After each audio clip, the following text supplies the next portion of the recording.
name is Savannah Anderson, and today I will be discussing the topic of self-disclosure and how it relates to the Johari window. Today I will be receiving my information from the textbook Looking Out Looking in the 15th edition. The Johari window is an idea that was created by Joseph Luft and Harry Ingham. It describes how self-disclosure works in our day-to-day lives. Self-disclosure is the process of revealing information to others that we haven't told them about yet. This is the Johari window. This diagram represents you personally, everything about you, your likes, your dislikes, your fears, your insecurities, what you look like, how you perceive yourself, maybe how others perceive you. This diagram is split up into 2 rows and 2 columns. The rows represent what is known to others and what is unknown to others. The columns represent what is known to ourselves and what is unknown to ourselves. I would like to describe each box in this diagram and how it relates to self-disclosure. The first box is open. Open is things that we are willing to self-disclose about ourselves.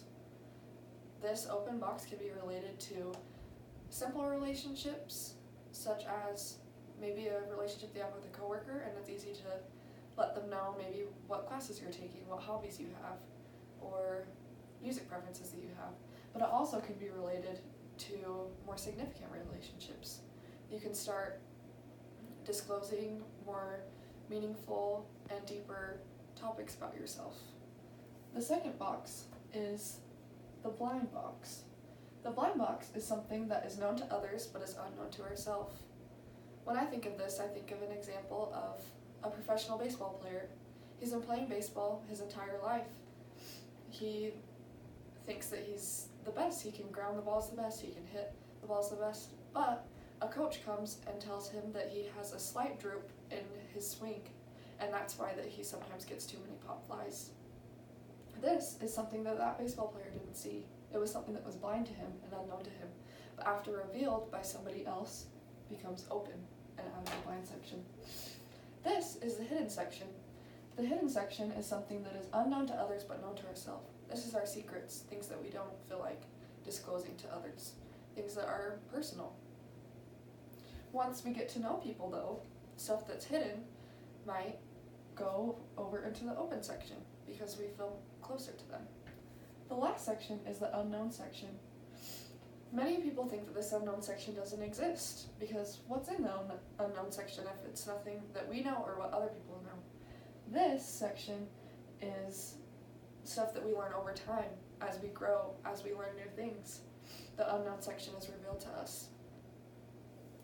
All of this relates together into self-disclosure because something that is unknown to ourselves and others, like I described just barely, can move into the different sections as we discover more about ourselves.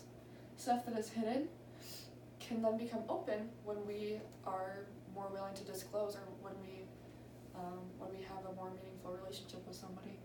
Something that is open, maybe the relationship goes downhill a little bit and something happens, and something that's open moves into the other section. Something that's blind, as mentioned before, that we don't see in ourselves but others see and they tell us, becomes open.